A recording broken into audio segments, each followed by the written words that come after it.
All right. Hi, everyone. My name is Nathan Merkel. Thank you for joining me on another episode of Sports Stories. I am gratefully and excitedly joined today by Elissa Grabow. You go ahead and introduce yourself if you like. Thank you. That was very professional, Nathan. Thank you. Um, my name's Elissa Grabow, and I have worked in the sports space for, I'm going on my third decade, which is crazy. 29 years, actually, when I started. And I currently am a business manager and handle everything for Tracy McGrady, NBA Hall of Famer, going into a lot of unique business opportunities post-career. So I kind of run the gamut from the time, well, yeah, we'll Yeah. dig into the meat and that's who I am. I help, and I've helped professional athletes along their journey, everything off the court, Mhm. how to kind of enhance their whole portfolio rather than just focusing on their sport, other areas that I think that can maybe enhance their business life and their personal life, and those are the things that I've done over my career. Cool. Yeah, it's really cool. I've got your LinkedIn page pulled up. I've got your history, the the history of your experience, and it started off with Arn Tellem as a player assistant. Then you worked your way up to senior VP, player relations and development. Then a sports business manager, and now head of operations, each with different companies. So I'm curious, sort of how you started your journey in sports. It seems like it started with Arn Tellem. Is You know what? It actually wasn't. There was a pre-Arn, but it's a great story because when I went to UCLA, I studied psychology, and the entire time I thought I was going to go on to grad school and get my uh, PhD in clinical research, and that was really where my kind of track was going. And I literally discovered that when I graduated, I was just done, and I had convinced myself it was crazy because I was like, I think I want to be a journalist. Nutty part was I never took any journalism courses, although at UCLA, at all. And but I know that I didn't want to continue on in psychology. I was excited about what I'd learned from college and the life lessons that I got and the experience at UCLA and the people that I met. But I knew that my life was going to go in a different direction, and I thought it was going to be journalism. So I I found an internship right after graduation, and the only internship that was available was at a place called Prime Ticket, and it was which is now Fox Sports. okay, Is the only one. And really? I'm not a sports person by any stretch of the imagination. I don't follow it. I don't have a team. I wasn't that person. Hmm.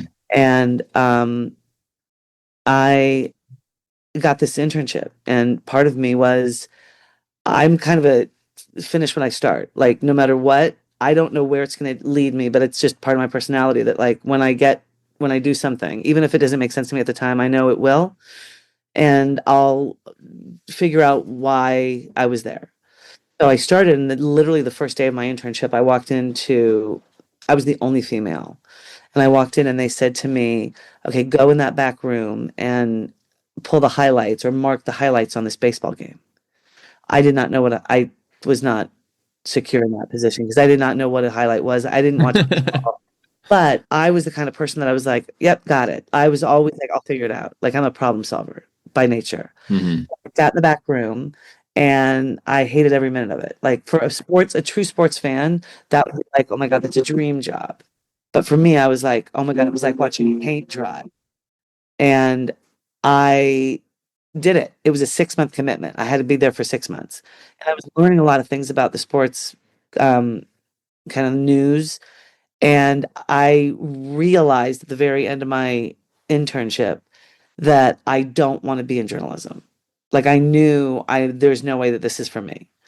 But I didn't quit and I didn't leave. And that's something about my personality that was just like it's just a kind of a component of who I am. I didn't know where it was going to take me, and I'm not a big complainer, so I wasn't like I just was like this is going to it's a means to an end somehow. Right. So the last day of my internship, I was like I got to look for a job. So I need money because I was living on my own. It was, trying to figure out my next step. And Hmm. one of the producers at Prime Ticket was like, "Oh, this guy Lee Steinberg needs an assistant." And I was like, I'm his girl. I don't even know who he is, Who's but that guy? I'm his girl." And he happened to be the biggest football agent in the country. So it was right around the time of Jerry Maguire, that movie that was coming out, which It's a huge, like, kind of almost cultural, legendary movie about sports agents. And it was about Lee Steinberg. It was him. It was the story was about him. Tom Cruise was playing Lee. Hmm. And I walked into, it was the craziest thing. I got an interview Hmm. and I sat in this lobby for 6 hours. This is literally the craziest story. I'll never forget, she was a receptionist sitting right across from me. There was no cell phones at that time. This was 1995. Hmm. And her name was Andrea Babinski. And there was, by the way, it was packed. The lobby was uh, maybe 20 kids deep, and everyone had their resumes. And one by one, everyone left. Hmm. It was 6 hours he made us wait. Wow.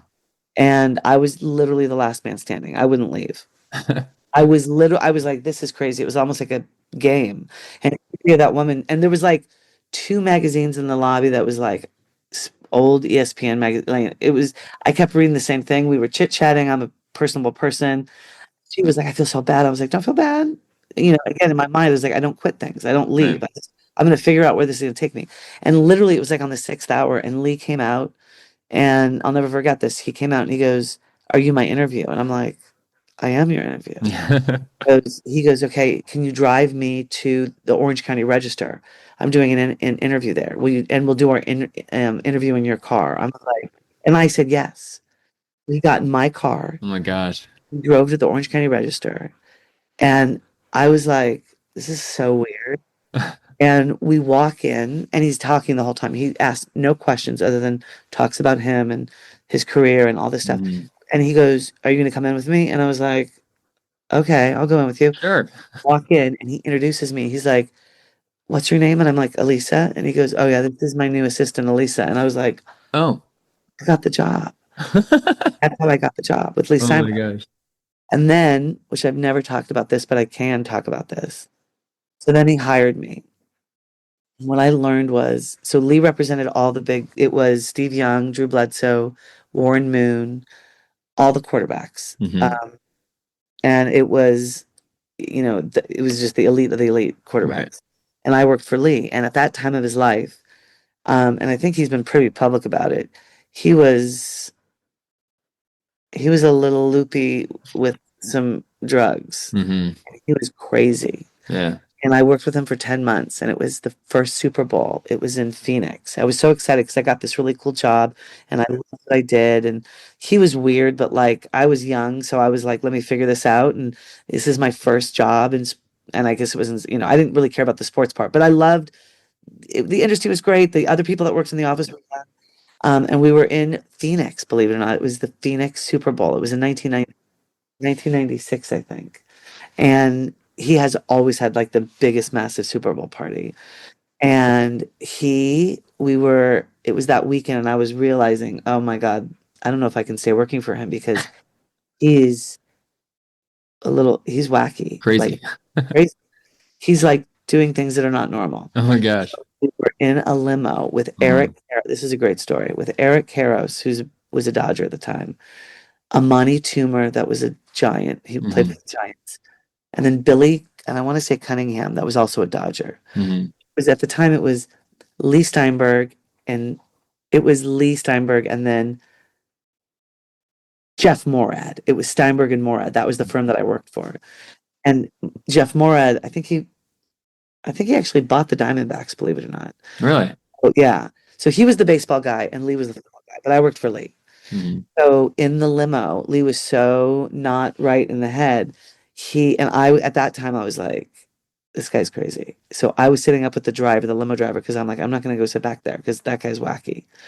He was just doing weird shit. And he then said to me, I'm going to kill you. Oh my gosh. Yeah, it's a true What story. the heck? Yeah, I can't believe I'm telling you this. It's This crazy. is funny.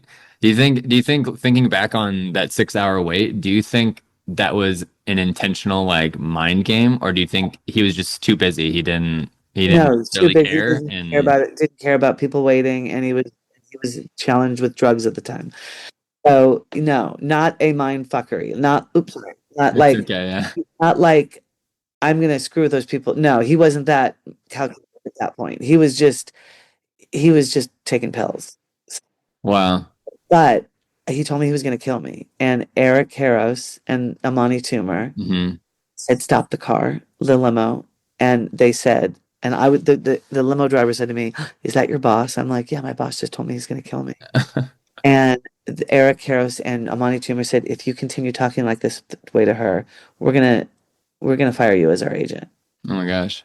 And I was like, What the heck? really like the first time I really saw, because these guys were really big time athletes, they were franchise players and they really they didn't know me like that at that time. I'd been there for 8 months at the firm.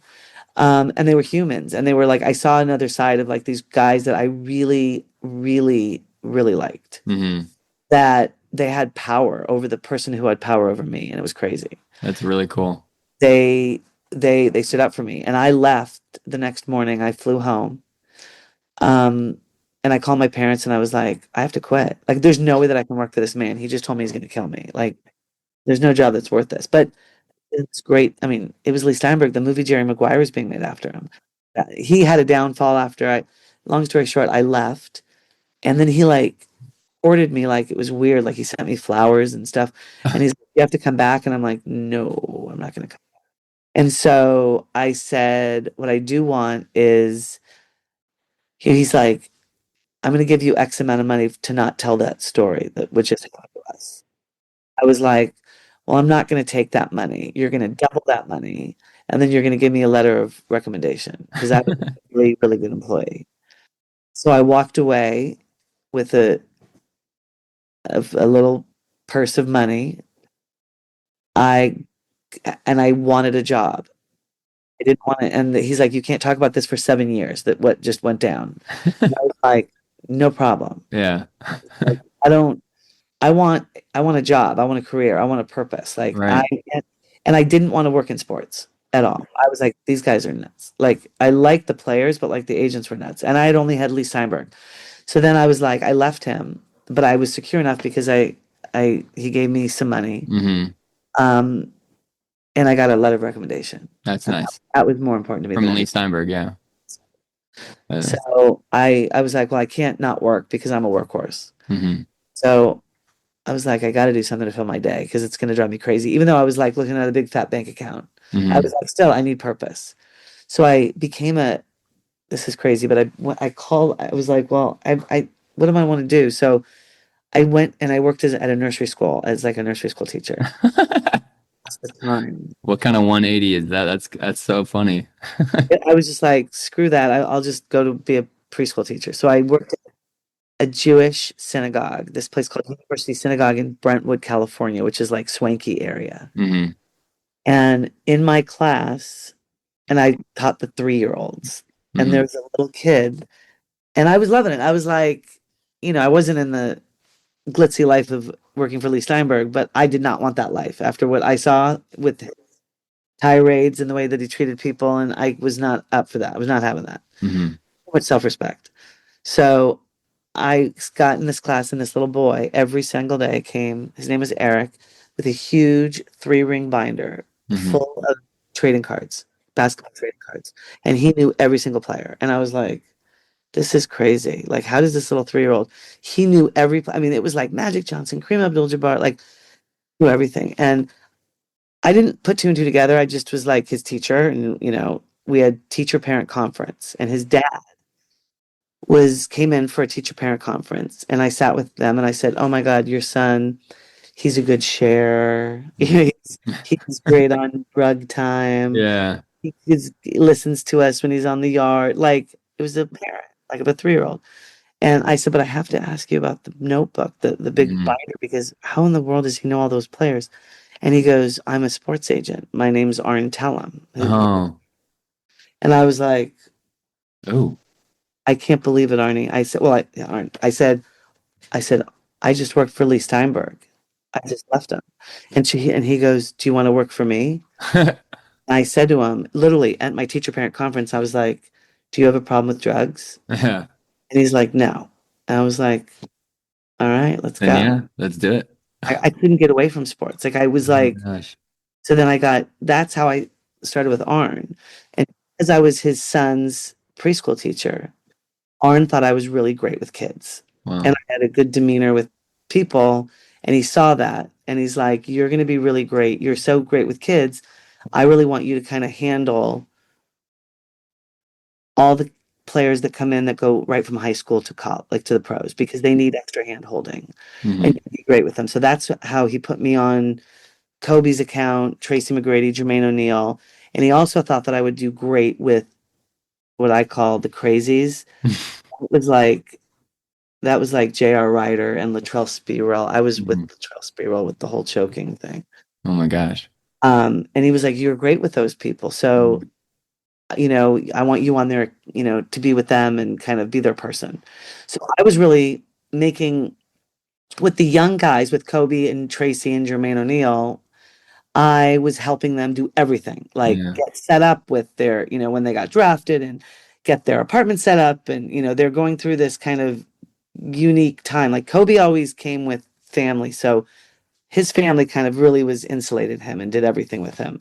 But Hmm. they needed other people to help them get their life set up, wherever they were. And it was also setting up all their media stuff and all their community relation stuff, which is where I felt like my light bulb went on like big time. Like Hmm. I didn't care about, again, I'm not up on the sports stuff part of it. I liked how they could really find influence. Like for me, it became almost more back to my psychology roots back at school, Right. where I loved their influence and their impact in the community. Hmm. They could do on that end. So I went and I was like, I said to Kobe, I was like, let's start a foundation and let's do things and let's figure out, like, you're from Philly, but you're moving, you live in LA. Like, let's get you kind of cemented here with the community, and let's like figure out other than basketball, because Hmm. that's going to end one day. So let's figure out what makes sense to you. So that's really where I found like I connected with all the players that I worked Yeah. for, because I wanted more for them than, like, I didn't, I was like, "Yay, you won. Yay. It's so great. Yay, cool. Yay." But like, let's do some other things that are really cool. Like, let's go to a hospital visit, like out of the blue. Like, set those, like, those things I felt meant more to them, and it allowed them to put things in perspective. Like when Tracy, this was in 2006, he was dealing with like back injuries and knee injuries, and it was like a mental block. And it was like when his career was starting to kind of turn. Hmm. And I was like, and I saw him go through this phase of like, just everything was down. Everything was like, everything was a bummer. And I couldn't wrap my head around it. I'm like, dude, you hit the freaking lottery. Like, I've been at the All-Star. You're a Right. seven-time, like, what are you, like, What are you down about? what are you down about? But, Yeah. and I wanted to show him, like, I wanted him to get out of his way. I actually called Amnesty International and I was like, I've got a player, or I work for this guy, and I need him to get out of his own head. So I need him to know what real world problems are. So, Hmm. and we lived in a refugee camp in Sudan Oh for my 3 months. gosh. We created, and I was like, and I said to him, I go, "Do you know what Darfur is?" Like, no. And I was like, "Tracy, you got to get out of your head." So we're gonna do this trip. It was transformative. I think that was a part where I felt like his life completely turned around, refocused about what was important. And that for me was the moment when I knew, my connection and relationship and my impact in sports, where it would be. Yeah, that's really cool. That reminds me of a conversation I had with a goalkeeper who plays for FC Tulsa, and he was telling me how a lot of what he's noticed, a lot of athletes struggle mentally with that sort of like identity, or when they get injured, they don't really know who they are because you've been playing sports your whole life, and when that sport is taken away from you, what's next? Yeah, And that identity is severed. And he said a lot of his friends or teammates go through sort of like a crisis when they get hurt, and they're like, "Well, what do I do? Like, right, who am I? What is this life about if it's not about soccer, if it's not about basketball? right. What is there?" And I think that's sort of what you just painted. That's really cool. You sort of see on the back end like what athletes go through and when things, sort of hit the fan, what needs to be done on the back end. And I'm curious, do you think in what you've experienced through your life, do you think not having any interest in sports has helped you do the things you do, Oh or do you yeah. think it's sort of hurt you? No, I think it's completely helped me. I mean, I I love like if I work for you or if I'm on Hmm. your team, I am so into it. Like I'm a big cheerleader and I see it as a piece of the pie. Um as how am I going to help them? You know, I don't see them as um with googly eyes of like, oh my God, look what all you've achieved. It's a piece of what they've achieved. That's how I see them. Like, Right. you're not even close to done. Like, your impact is going to be so beyond what the court does for you. And I want to be part of your life to help you recognize that. That, I mean, your sport is such a small sliver of your life. Right. And working for guys, especially guys that have been at the height, like franchise players. I mean, I've been in rooms that I'm like, oh my God, I can't believe I'm here. Like these pretty cool, like holy shit, kind of cool. And and what for me, it's not like, oh, I'm in a room and there's Tom Brady over there and Hmm. crap. It's more like, what else can he do to show impact to community and to affect people in a positive way? It's beyond the court. Like I'm not vested in that. And maybe that's why I have been successful and I've lasted so long.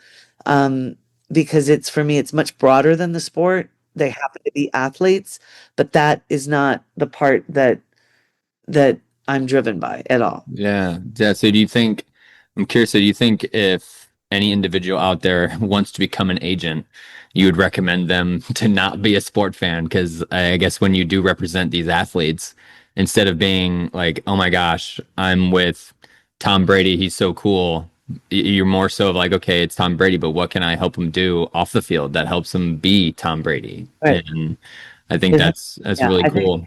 I think for me it has again, I'm not an agent per se in regards of I there's so much more that I do for Tracy now that he's post his career and guide him and I'm create experiences and team and opportunities for him that kind of like elevate his brand and where we want to go with his next chapter and being part of that is amazing and it's a full it's making sure that the right people that know how to do it are at the table. It's for about gatekeeping. I think that's something that like Tracy and I have done pretty amazingly together is like we're very and I've been with him working for him since he's been 18 years old. And so I would say the most important, and we talk about this all the time. Like we literally got into a conversation about this yesterday. Um, is is trust. Hmm. Is this is not. You got to have right instincts, and you have to be able to not put your. You can never be in the deal. Like if I get him this deal, I'm on commission, so I'm going to make more dough if I get him this deal. So I'm part of the I'm a driving part of why I want him to take this deal. That feels wrong to me. So that never felt right to me, where I don't want to be part of any kind of decision making like, well, I'm going to make a commission on that deal if I get him to do it, because then it doesn't feel trustworthy. And Right. so we've always kind of kept this scenario where I help him make these decisions, or actually, I will always present my honest opinion, Hmm. and then stand by whatever decision he wants to make. But I will always, even if it's contrary to the one that I think that he wants me to say, even again, I've worked, I was Kobe's person for 8 years with him, and I've never not spoken my mind. Like, I don't think you should do this, or I think this is a good idea, or I think this is not a good idea. Ultimately, that I think is another reason why I've lasted so long. Right. I've never wavered on that. I'm not worried about being a yes person at Hmm. all. I've seen what those look like, and that is not interesting to me. So I'll always be like, well, here's I wouldn't move forward with this, or so a lot of these guys have these cockamamie. A lot of the times, especially when they're younger, everybody comes to these guys, and so they would come to these, oh, they want me to invest in this, I don't know, weed farm or something. Yeah, So, right. anyways, I'm like, that's a terrible idea, but they're going through, especially younger, like when Tracy and Kobe and Jermaine and all these guys were younger, Hmm. things mattered more to them, Right. at that time, the chains, the cars, they were more, their relationship with money, not Kobe so much because he had a different upbringing, but the other guys, money was not something that they felt that they was comfortable around. It was Right. like the things made them feel like I've made it. And as me, I would always be like, I don't think that that's a great purchase. And Yeah. I'm going to tell you the truth.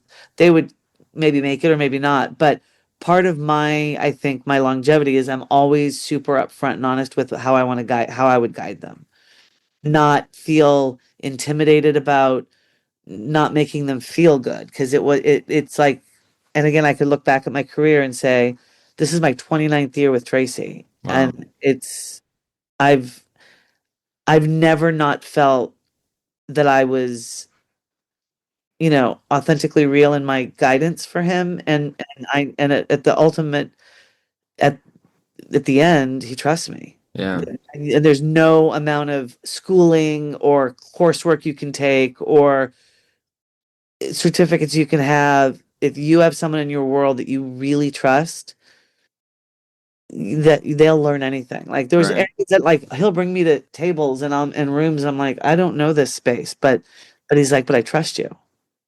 So I'll learn it. I'll figure out. I'll get someone who can help us translate what this means. But ultimately, the only thing that matters for athletes, I think, especially even younger now with NIL and Hmm.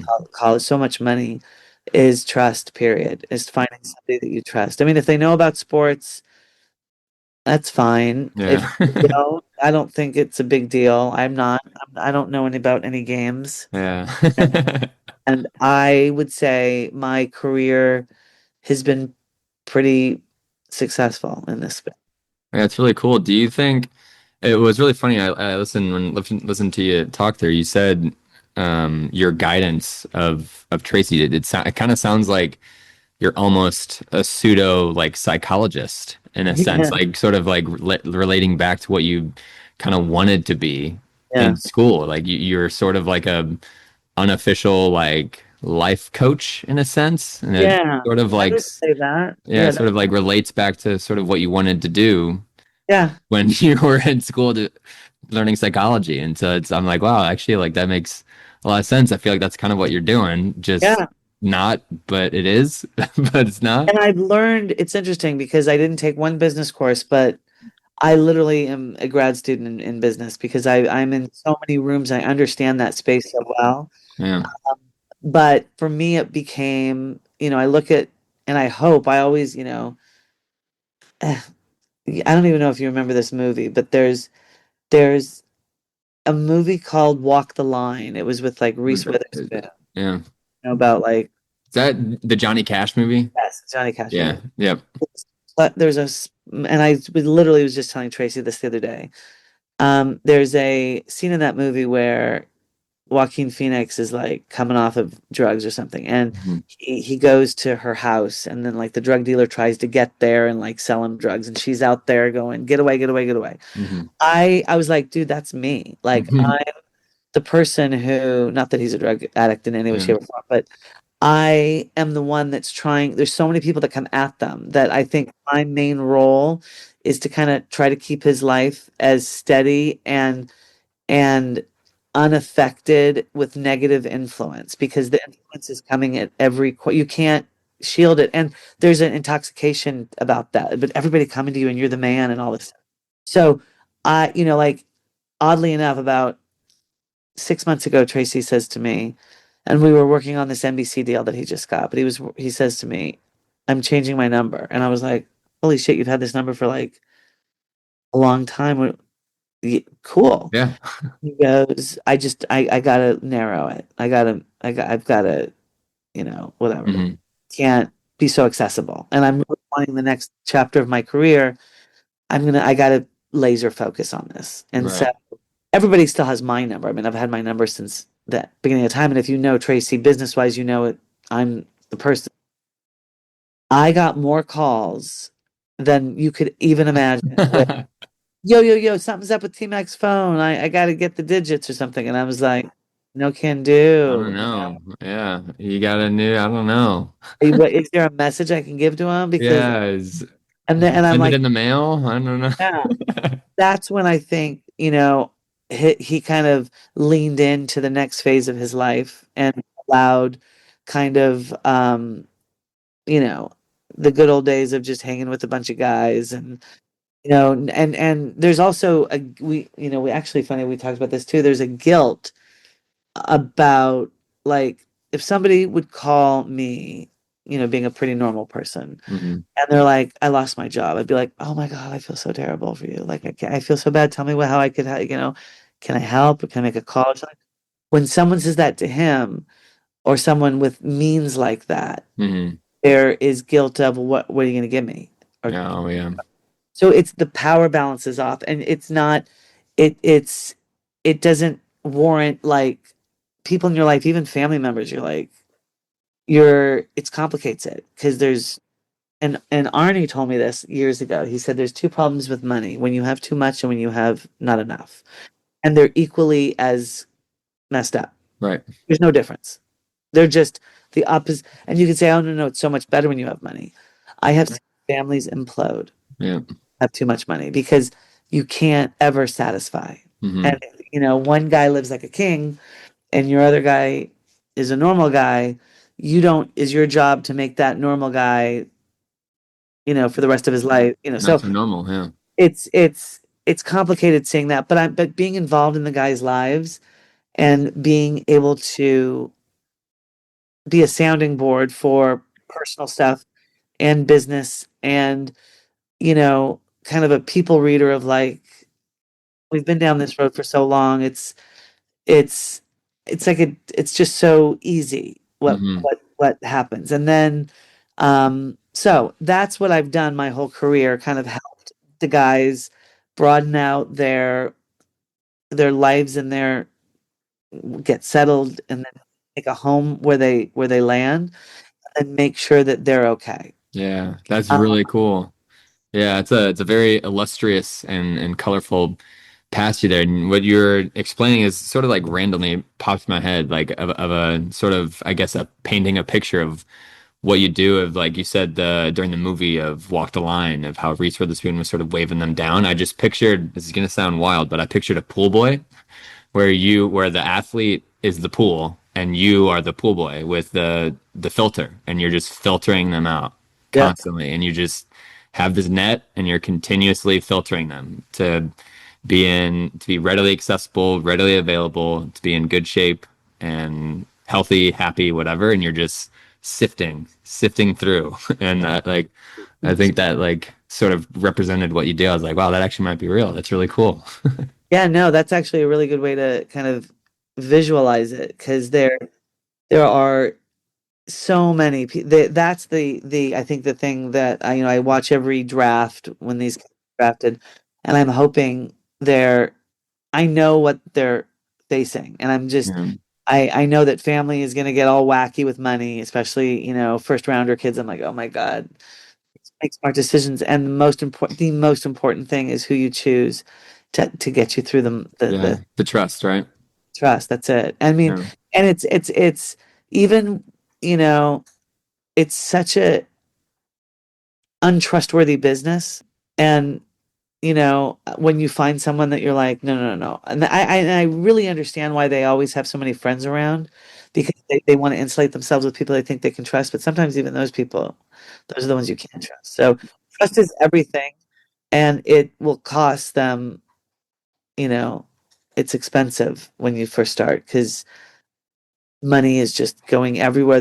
I mean, there's guilt. It all is like wrapped up in emotion and guilt and again the psychology of it, which is really what drew me to want to continue to stay put and help these support these players, just find their their best footing. That for me was like when we would do deals and I'm like, oh my God, this is so amazing. I love those moments when I can see how much impact they have with other people. Right. And that to me is like, oh my God. And wanting to balance their lives out with like purpose and don't sweat the small stuff. So you're injured. So what? So you had a shitty game. So what? I don't care. Like, look how much, like, anyone would want your worst day. Right. Yeah, I totally agree. That's sort of a crazy environment, especially with what we're going through right now with NIL. And I recently did an episode, one of the punters from Illinois here, and he shared with me at one point, one of the coaches, I think he was being recruited somewhere, and one of the coaches offered him like 100 grand to just be the punter. And I'm like, man, if I was 18 punting for $100,000, like I couldn't even tell you what I'd do with that money. It just blows my mind sort of what's going on right now with NIL and the sort of money that's being thrown around at these 18, 19-year-old kids. And, you're sort of, I don't know, I'm just hoping that they've got somebody that they trust that you're expressing here. So, I'm hoping that they do. And I Yeah. know for the future that things are going to get even more money. Yep. So, because they Yep. got revenue and coming in. So, um, sort of wild, but this is a good time. We're going to take a small little 10-second halftime break here, and we'll be right back.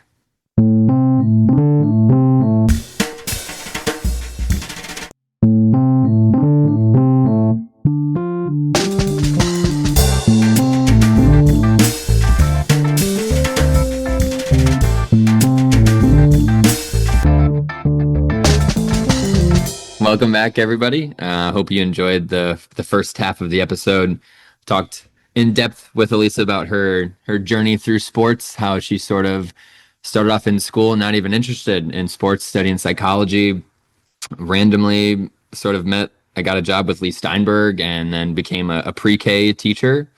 And then all of a sudden met the son of Arn Tellem, another major sports agent, and sort of how it just catapulted her right into sports. And then we talked about how she's sort of this like safety net, sort of like sifter of athletes and sort of a pool boy in a sense, like sifting out the bad of an athlete's life off of the field. And I'd love to transition into sort of another area of your life. And I'm curious what you think was one of the most challenging, if you could think to in your memory, any sort of event that was maybe like the most challenging, most difficult decision or event during your time working with either Tracy or any of the other athletes you're with, or with Arn or with Lee Steinberg. I'm curious if there's anything specific that stands out to you.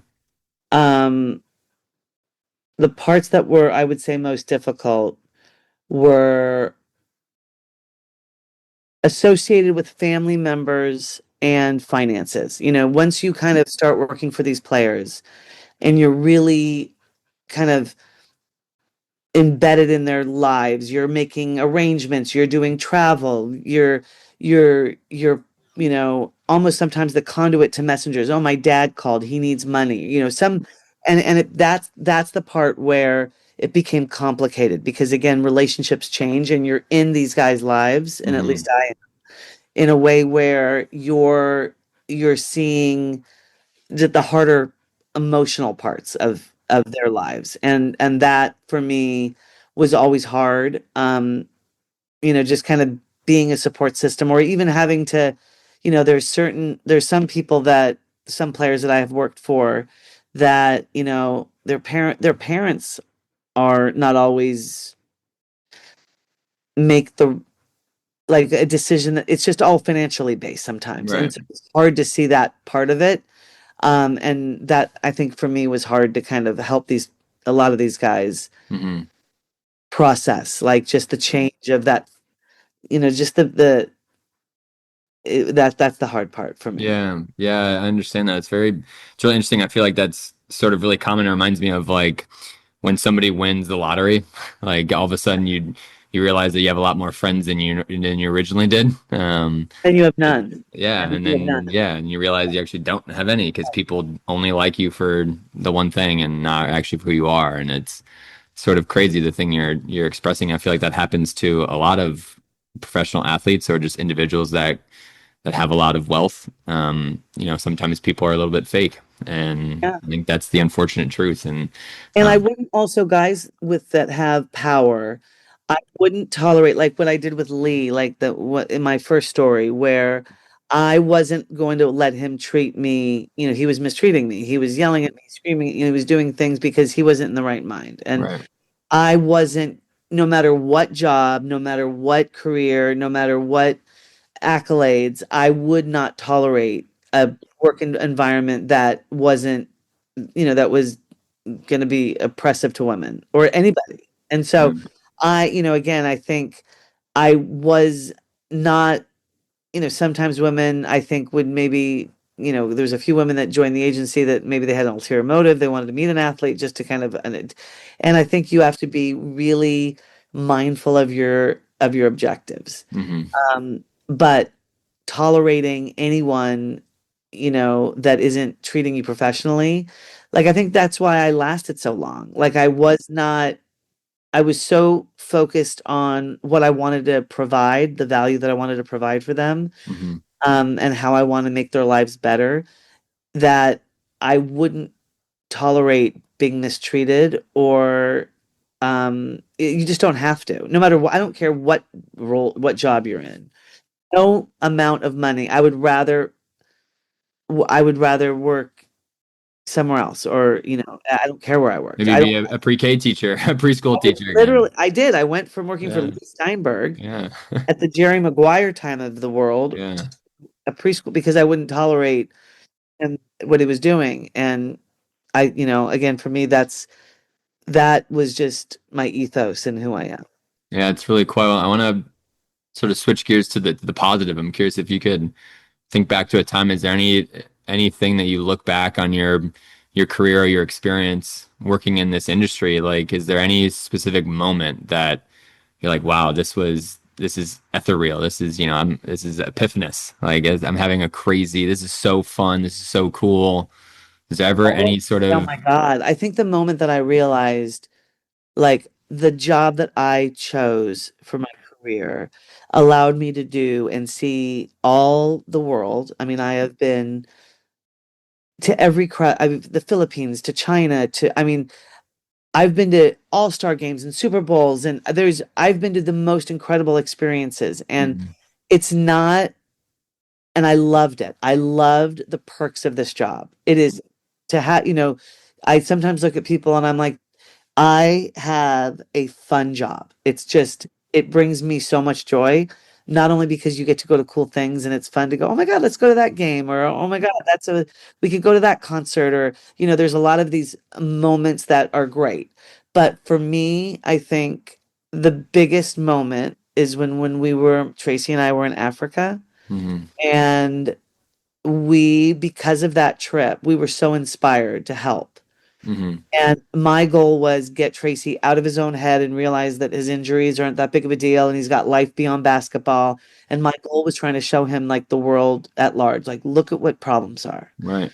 And we went to Chad, which was right on the border of Darfur, and it was right in the midst. I mean, there's the atrocity and that genocide is still going on over there. But I wanted him to learn something outside of his broke back or his messed up knee or something. Yeah. And so that moment when I recognized and I saw how, you know, and they knew that he was someone when I mean, they were in the middle of a war and we were in a refugee camp. Like Yeah. they didn't even have they didn't even have television. They had nothing. There was no electricity, but they knew he was someone of influence. And, he was so curious to learn from them, and they were so curious to receive whatever blessings they thought that he brought because they knew that he was this Westerner that had Mhm. influence, and he must have been a big star Right. because of the big, he came with a crew and there was the whole thing. And that moment showed me how much impact someone like him could have on a whole community. Mhm. Came back and we raised hundreds of thousands of dollars. We built 7 schools in these refugee camps. And I felt at that moment, I love what I do. Hmm. Because I somehow was able to position someone who has great influence, and I could leverage that to really make something better. Right. And again, I couldn't stop the war. He was learning about what was going on, and he realized. I remember the day he was looking at me. He goes, "Man, I don't have any problems." Yeah. And I was like, we were literally sleeping in tents. Yeah. It was a crazy experience. It was by far the craziest, most life transformative time of my life. And I was doing it for Tracy. And what I got out of it was like it impacted my life about what's my what you know what do I want to do every day? What do I want to do when I get up and what's my North Star? Like what's my purpose too? And so that for me was like, we'll go to hospitals and he'll make visits and Yeah. he'll go into Target in Christmas time and just stand in the corner and then buy people's Christmas stuff. And there's moments that I could set up for him that are so self-serving for me because I get so much joy out of it. Yeah. And I build these experiences for him to do, knowing like, oh my God, it's T-Mac, it's Kobe, it was all these guys that were super, that had this influence, but I wanted to be able to activate it. So for me, that was like that's the greatest moments. Yeah. That's And really cool. yeah, those are the moments that I'm like, I love what I do. That's really cool and little like imagine I'm curious what you think your younger self would think of when you wanted to be that psychologist to doing the PhD or be a clinical psychologist and looking at yourself now like I'm curious what you think looking back would your younger self be proud of the sort of journey you've gone through and how you work in an industry you may not be interested in sports but I think you love what you do and it doesn't have anything to do with sports, to be honest with you. Like it's not really a sports job. You just help individuals that are in sports. Yeah. And it's just really cool to see. I'm curious if you think, would you ever thought you'd be right here, what you're doing right now when you were younger, or did you sort of have I thoughts or always knew that, and I don't know why or where this came from, but I always knew that there was never any limits. That I was like, oh, if I want to do that, of course I'm going to do that. Like I always had that confidence. I never, I I never had a doubt.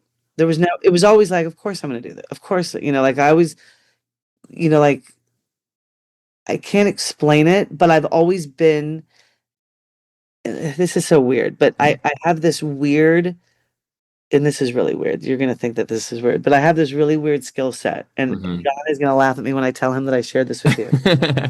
As I have a energy. Hmm. I don't know what it is. Yeah. I will always, when I say always, and just ask John, what's her secret power? I will always pull up and get the best parking spot, no matter where I'm at. I don't care if it's a concert or if it's at the mall at Christmas time. Like I have this thing where it like, and I don't know if I've just oddly manifested it because I'm like, and my kids are like, Mom, I'm like, I know. It's like, it's always the first, like, and I can't even explain it to you. Like, no matter if we're at a, I mean, Tracy even knows. He's always like, "How the hell do you get these parking spots?" I'm like, "I don't know." Like, it's always, "Oh, we're going into New York City. Oh, it's right in front of the building. Oh, there's a spot." Like, and so it's the same kind of confidence I know that, like, of course, I don't even have to worry about parking spot. Like, I don't ever worry about parking spots, which is crazy to, which is That's such a funny. stupid thing. It's the same confidence that I have when I was younger. That it was like, of course, I'm going to have the whatever job I want. I know it needs to be impactful. Right. And that's where it was like, I want to, if someone's like, what do you do? You know, I mean, like today, I was on, I had 4 Zooms today, Oh my coordinating gosh. his NBC schedule, negotiating with a group that wants him for an ambassadorship in this Chinese product. Mm. He's doing I'm negotiating a deal. He's appearing in China in 3 weeks, and there's another company that came on, so I'm navigating, that deal. And then I'm working on his travel because he's got to be everywhere in the next 3 months because Hmm. these NBC shows. Then we're relaunching ABCD Camp. He's on all these podcasts. We're working on his own podcast. Right. I've got OBL that we're building. Hmm. It's nuts. And it's basically being an organized, trustworthy problem solver, Right. Do which you is, think, yeah. Do you think those are the, like, if you could, that leads me into this question, if you could boil down sort of the job that you do or the industry that you're in to like maybe one key trait, do you think it would be trust or do you think it would be organization? Do you trust, think it would, really? trust, trust. I know that he knows that he has someone on his team that will never take from him, Hmm. will never tell him not the truth, even if it's bad news, will help um, organize and put him, and really put, his dreams and goals at the top of my list. Hmm. Like, and I want to get him there. Like, and it's the build with him because I'm so, proud to work for him and what he does and how he contributes and what his focus is and what a great human being he is. Like, every day I'm like, oh my God, I'm so lucky because Hmm. I'm, you know, I would say trust. Listen, I've got great instincts on business. Um, but ultimately I think you have to be trustworthy, Right. period. I can't do a deal with anyone if, I mean, listen, you can do deals with people you don't like. I do deals with people all the time that I don't like. I employ people that sometimes I'm not a fan of. But and I could work with people professionally that I might have not such positive feelings about. But honestly represent somebody in their lives, there must be a trustworthiness about you that Right. is unwavering. Right. And you're sort of the face, right? And so when people think of Tracy, they think of you, and like you're sort of that face, right? And do you sort of show up and maybe speak on his behalf or talk on his behalf Yeah. and that sort of I thing? could And actually talk. I did a Zoom the other day where I was relaying his point of view, and I hmm. really felt like I was him. I was like, I'm morphing into you because I know what we want, and I know what he wants, and I want to Mhm. make that happen. Right. So there's this, I think effortlessness between us that was, I mean, it's taken 29 years to do this, but that he doesn't have to blink. You don't have to think. And there's some people that will continually try to, you know, it's interesting. We always talk about this too. As open book as I am with, come to our table, like join us. There's all these different ventures that we're working on. And I love smart people. I want a big table of people that could help me get better and help Tracy get better and help us get to the place where we need more people. Hmm. And there's always people that will always try to, like, there was a gentleman that we worked with, and I'll tell the story recently, a partner of Tracy's, and he wanted a bigger role in Tracy's life. And he was explaining to Tracy how he could be the guy. Yeah. And she's like, well, I have Elisa. And he said, um, why don't you just keep her to do your travel? And so, So just your travel agent. and so, interestingly enough, um, he didn't last. Yeah, I'm sure they didn't appreciate that one. No, no, Tracy actually said to me, sit down. I need to tell you something. I was like, Yeah. oh, Oh, great. Here we go. here we go. But again, there's trust. Yeah.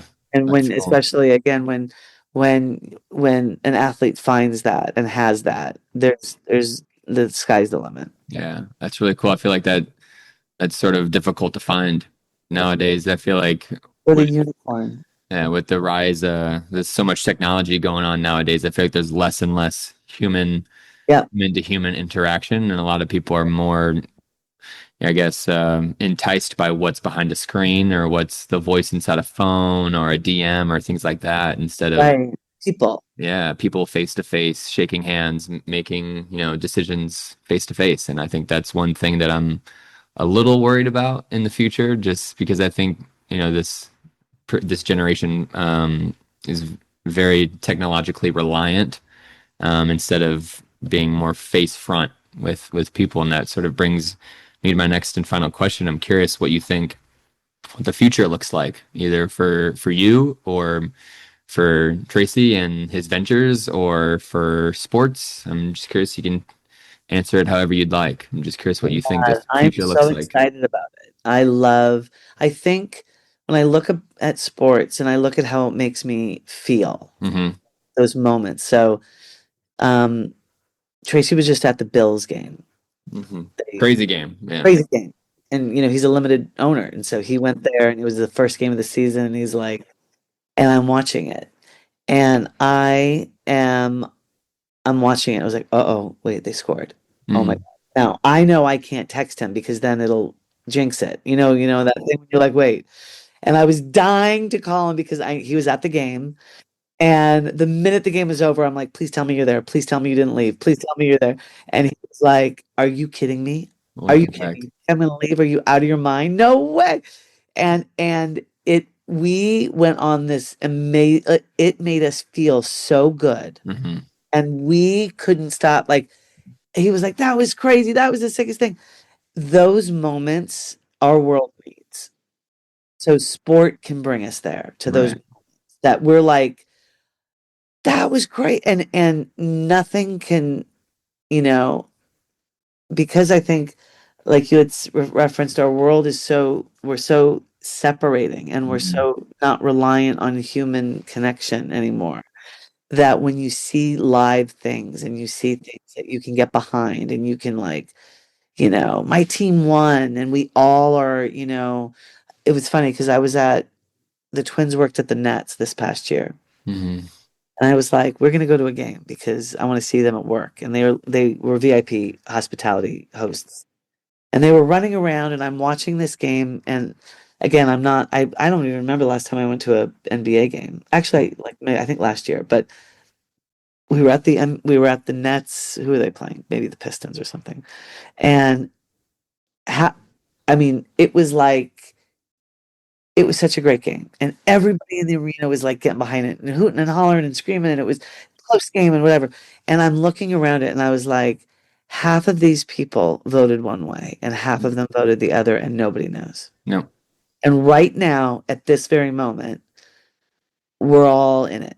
We're all wanting the Nets to just for kick ass right now. And that is what sport does. And I miss that. And so for me, I love that sport can be that, like, again, I was only watching the game because Tracy was at the game and I was like on television and John was watching the game. And I was like, oh my God. Like, I'm not a sports fan. I don't I didn't really care about the game. But when you're in it, and I'm like, it brought me to a place of feeling like so good that as a society, I don't think sports going anywhere. I Yeah. think I think we need it more than ever Yeah. I because it agree. allows us to feel like we're part of something bigger than us Yeah. and we're not talking about stupid politics and we're not talking Hmm. about the horrible shit that we deal with. We're Right. talking about like, you know, it brings us all back to what we want, which is Hmm. camaraderie and that connection with each other. And that, like, I don't know the guy next to me, but like, yay! Yeah. High We fiving don't even everybody know each next to you. other, but Yeah. we are so connected Yeah. because we're so disconnected Right. that it feels like, Tracy's like, I'm high fiving the people around me. It that's what it did for us. So for me, Yeah.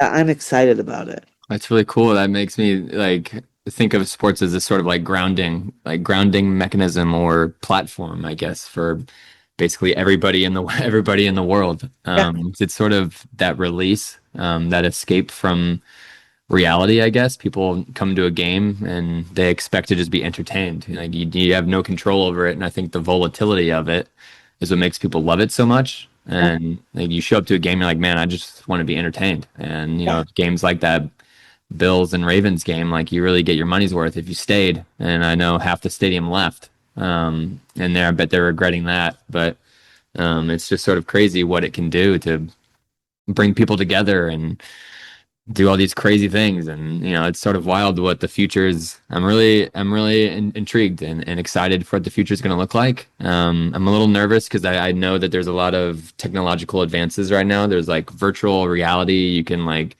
I heard you can buy a courtside seat on a virtual reality headset instead of going into the game. You can just buy a seat on your headset and just watch the game from your couch.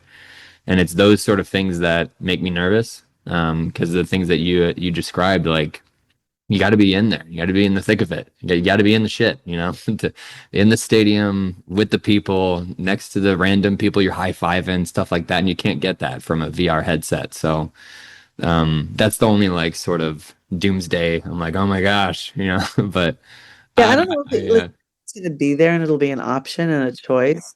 But I think as humanity, I think we're going to crave, mhm. we need each other. Yeah, I agree. Or it may bring us back to that, I'm an optimist. I'm like, I always see things like, Hmm. differently than maybe, I don't know. I just see things as like, maybe this is why it's getting so dark is because, and there's so many different emerging leagues that there are to play sports on and different platforms to, and I think being, regardless, even if you're in a bar, like just coming together, again, I think, I don't know if sport will survive beyond, I think that'll be a fad, Yeah, being so isolated, but I don't know. I would hope, I hope not. And I hope that, just the way that I'm seeing it isn't being an idealist, but yeah. No, I more of, agree. I agree. The glass half full thought. I mean, with COVID, like a lot of things changed through COVID, and things stayed that way after COVID, and it's really wild. I mean, when they did like the virtual sort of Zoom call-ins for games, and the NBA had that bubble and all this sort of thing, and they could have easily been like, yeah, screw it, let's just sell virtual tickets instead. And but they're like, no, we need people in the stadiums, like we yeah, need them here, and so. yeah, yeah. It's really cool to see. And I wanted to thank you very much for taking the time out of your busy schedule, as you mentioned, to sit down and share your story with me. And I really hope people out there enjoyed this story, and hopefully they return back for another episode. So thank you again for joining, and I hope you have a wonderful rest of your evening. Thank you, Nathan. Thanks for having me. This is great. Thank you so much.